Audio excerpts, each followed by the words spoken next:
Hi everyone, welcome back to my channel. My name is Celeste and this is From Far Out. Today, as you can tell from the title, we are going to be doing a little bit of shadow work, so just trigger warning if you are looking for a easy video to watch, something that's gonna just spark some joy. This is not the one for you. This is gonna be a little bit heavier, a little bit deeper. We're gonna talk about PTSD, we're gonna talk about mental health, we're gonna talk about eating disorders, we're gonna talk about a bunch of very difficult things. So if that's something that's going to trigger you and you're not interested in that, any other video on my channel will be perfectly fine.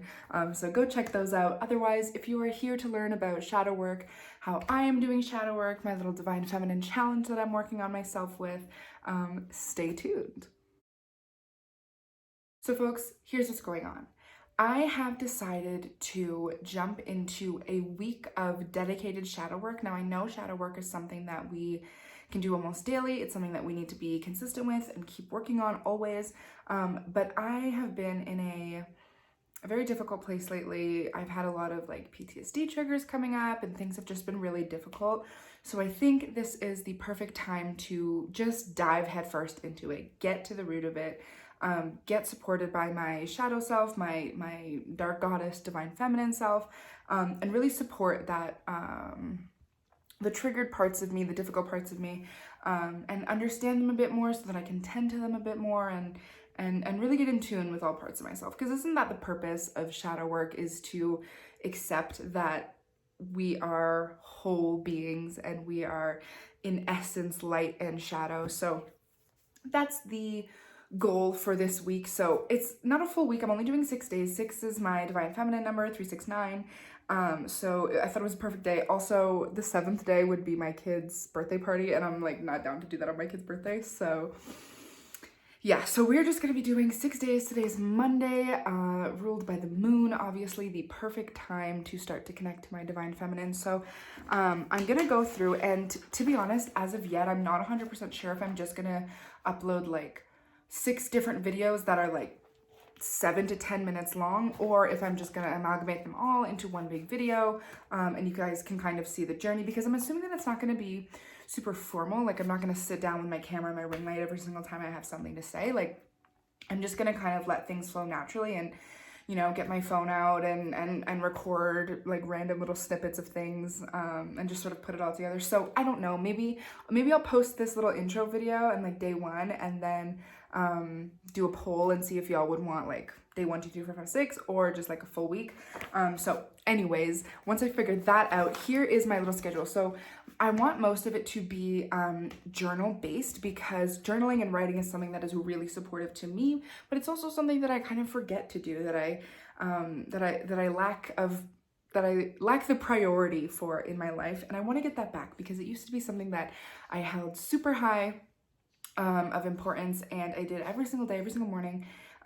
But you know, kids, life, family gonna change things around, and I haven't journaled in a long time. So that's something that I really want to do. Oh, and also after this week, and we'll see how things pan out, but potentially next week or in 2 weeks, whenever I feel back up and ready for it, I also want to do a divine masculine shadow self journaling journey. But anyways, so the 6 days are gonna be as follows. The first day today is gonna be the easiest day. It's gonna be a lot about self-awareness and noticing. So I'm just gonna kind of be observing my triggers, writing down how I'm feeling, but I also want to really pull that feeling out, because a lot of times myself, I go into sort of a disassociative mode. So like if my kids do something that like really triggers me or really like hits me in a bad place, because I don't want to react in a way that's gonna like scare them or like put them in a weird place, I just like sort of close off and I just like clean up, or I do what needs to be done, and I disassociate from that feeling altogether. But that feeling still lives in my shadow self. That feeling still bubbles inside of me. So whether I let it express itself or not, it still exists within me. So the point of me noticing it is to be able to understand, okay, why did this trigger, why did this moment lead me immediately into this emotion? Because if I'm choosing to disassociate with it, it's probably an emotion that's scary or difficult to deal with, and my brain is deciding to protect me instead of letting me feel that emotion. So some of my journaling is not going to be like a set dedicated sit down for 20 minutes and write about from this prompt or whatever. It's going to be sort of moment by moment, like when I'm feeling a certain thing, when I have a certain thought in my mind. I might even journal on my phone. Like if y'all went through the notes on my phone, it's crazy. I would sound like a psychopath. But the heater just kicked on, bruh. That's so annoying. Let me go turn it off. Okay, I just turned it off temporarily. That fan's gonna go for another 2 minutes, so I do apologize. But I'm also going to, I want to sit down and start to list actual emotions, like titles and words of emotions, because emotional intelligence and understanding emotions in general was not something that I learned as a child, first of all. Was not something that I prioritized heavily in my life because I had like other goals and other things that I was doing. So my own emotional intelligence kind of got put to the wayside because I've always been a little bit afraid of how I feel and not wanting to express, because I feel like I don't know how to express my emotions properly. So I either don't at all, or I like let it all come out in the most unhealthy way, and it's a whole moment. So I'm gonna pay attention to how I feel. I'm gonna stir up my emotions, feeling them throughout my body. I'm gonna list the feelings, define them, notice my dissociation, observe triggers. That's sort of like self-awareness and noticing piece. And then day 2, we're gonna move into a bit of a deeper self-awareness, but still going a little bit easy. It's just gonna be sort of more analytical over what came up yesterday. So the first day today, it's gonna be more like, what is it? What is happening? Am I feeling very happy? Am I feeling very sad? Am I feeling very angry? That like sort of surface level noticing. And then the next day is when I'm gonna go back, look at everything, and then analyze it. Where did it come from? How did I express it? How did I get rid of it? Where in my body did I feel it? And then I'm gonna, this is where it starts to get a little bit hard. So I am going to find that emotion, whatever it was, and then I'm gonna journal and ask myself and meditate and sort of feel where in my life I express that to myself. So for example, if I feel like rejection, like if I, asked my husband if he wanted XYZ for supper and he was like, no, I don't like that. And then I feel rejected because maybe it was something I liked, or maybe it was something that I worked really hard for, bought all the groceries for, whatever. I'm gonna find where in my own self-expression and my own self-communication do I express rejection, because he wasn't rejecting me. He was just saying that he didn't want to eat that for dinner. Maybe he likes it and he didn't feel like it tonight, or maybe he just doesn't like it. But why did that make me as a person feel rejected? That kind of thing. So, and then sort of do a reflection on the past. So the last time I felt this way, so the last time I felt rejected was when, or a very prominent time in my life when I felt rejected was that kind of journaling. So that's the first 2 days. The third day, it's starting to get a bit heavier. It's starting to get a little bit more difficult. This is going to be my inner child work day. So this is when I'm really communing with my younger self and understanding where the root of my current triggers are. What am I still carrying from her? What do I offer to her in good and bad ways? So I'm gonna do an inner child meditation to start the day and really get connected and into that mode. And then I'm gonna write a letter to her and then a letter as her. So what would I ask my future self and what would I ask my younger self kind of situation. And then one of the big things is, do I trust myself? Does my younger self trust my future self, like my current self? And does my current self trust my younger self? Because that's a whole back and forth that needs to happen. For me personally, and this is not like all people who need to do inner child work, this is just me. I grew up, like, everybody always accused me of lying. And yeah, I did lie. I was a child. All children lie. But I lied a lot, and people never, ever, ever believed anything that I said. So I grew up with very low self-worth, thinking that I was untrustworthy, that I was a liar, I was gonna be just a terrible person to be with or be around in general. And so that's where a lot of my current self-worth still lives. And I have a huge problem with honesty and truth, and not even just like I lie to people, because I literally do not lie to people. Like, I do not lie to people, but I still feel like if I'm keeping anything to myself, then I'm being a liar. Like, if I get a package in the mail and don't immediately like text my husband about it or tell somebody about it, and I just open it, I put the item on the shelf or I put it away, and then I throw the box in the garbage like normal people do, I feel like a liar and I feel like shit for that. And then like if I'm cooking dinner and he's like, oh, what did you put in this? And I forget like one spice, I feel like a liar. That's insane. So I need to start trusting myself and trust my communication skills and trust that like I'm still valuable in the way that I communicate and express, and more pieces will come into that, I'm sure. That's why I'm sort of like, I'm creating a skeleton for each day and like just to sort of give myself direction for each day, but I'm open to things changing and sort of like developing as things come up, and I like prioritize what I really want to get into. So more on the inner child, I'm going to talk a little bit about what do I miss about being a child? Do I feel guilty for anything that happened in my childhood? When I was little, I used to wish that blank is sort of a journal prompt that I found really interesting. And it's not my fault that. So my inner child work has a lot to do with guilt and blame and trustworthiness, honesty. So there's going to be a lot of like sacral chakra work, that place where we carry a lot of guilt and grudges. And then when we get into day 4, this is going to be the like very dark side. So this is going to be like pulling up memories that we've repressed. This is going to be talking to the darkest parts of ourselves. So the secrets that I've kept, the things that like I don't even like think about anymore, I don't even associate with anymore, that still live inside of me and still affect me in my expression. So I'm gonna do like a dark goddess meditation. And dark goddess it's not like, I don't mean that in a like satanic way, like I'm not trying to, get into dark magic or anything like that. What I mean by dark goddess is the goddess Kali, and how she is seen as a very destructive goddess, a very strong, dark energy, but she still is that beautiful and perfect, inexplicable divine feminine. But because she carries that dark energy, she will sort of help with the entrance into the shadow self realm. So in this space is where I really, really, really want to connect with my spirit. I want to do a lot of work on the other side and sort of receive guidance from my spirit guides and receive message. So I might do multiple meditations in this day. I might just like free journal and just like see what comes up, see what comes out. And then I want to start listing who my shadow self is. So what qualities does she possess?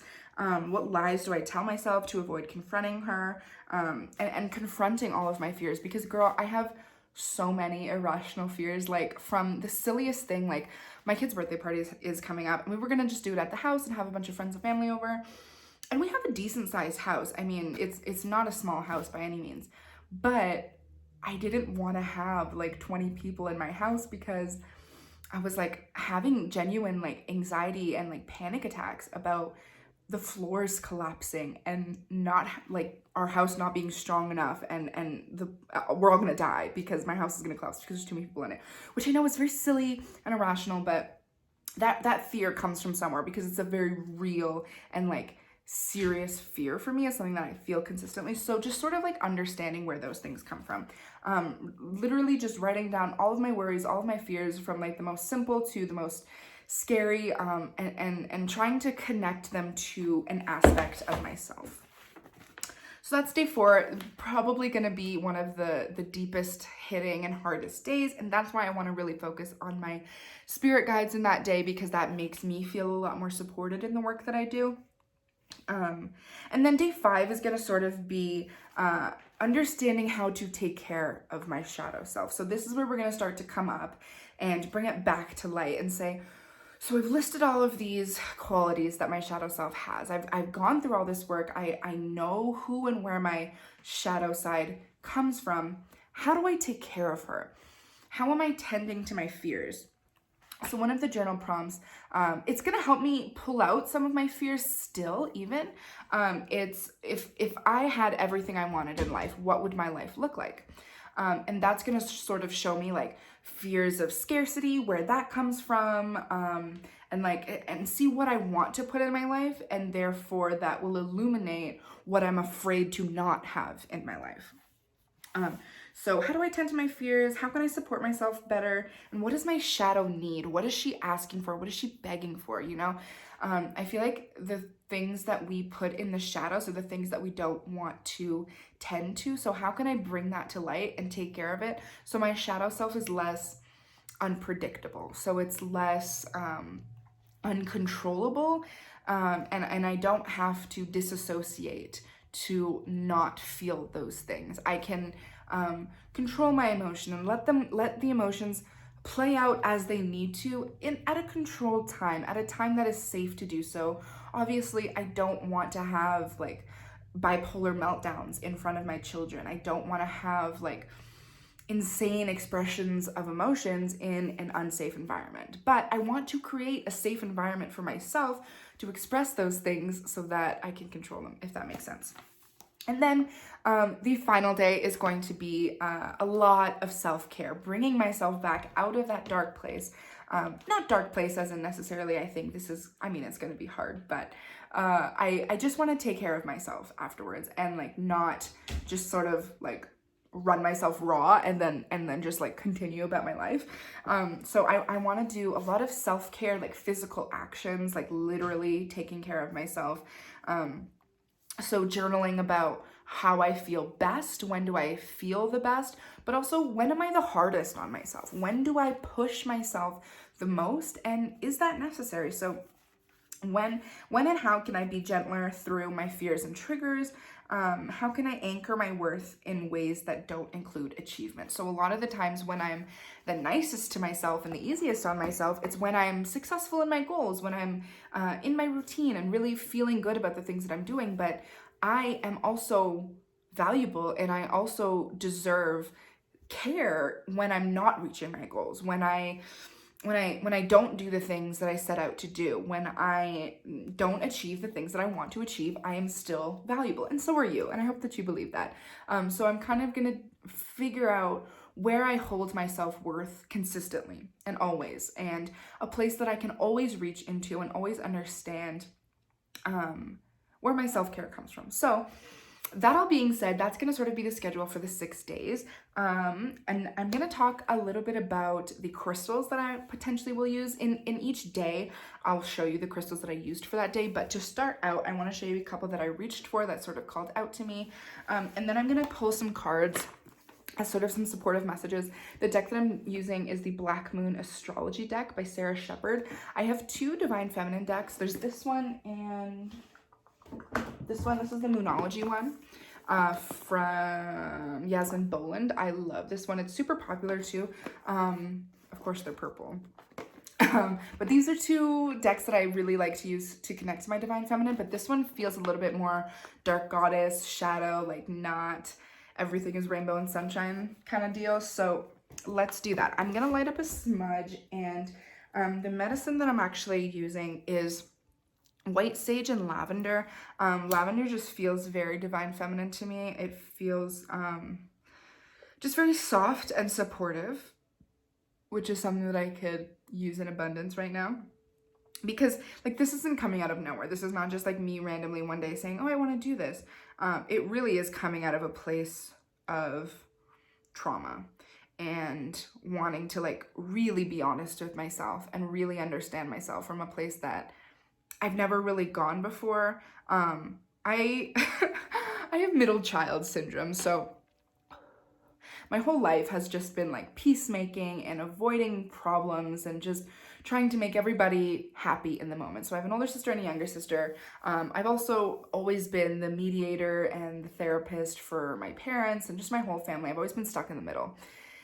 And being stuck in the middle sort of like forced me to hold my own issues deep down inside and focus on everything else that's going on, because I can find peace if there's peace around me, is what I always told myself. But that's not true, because I still carry trauma and I still carry difficult things that affect me on a day-to-day basis that I'm not working through.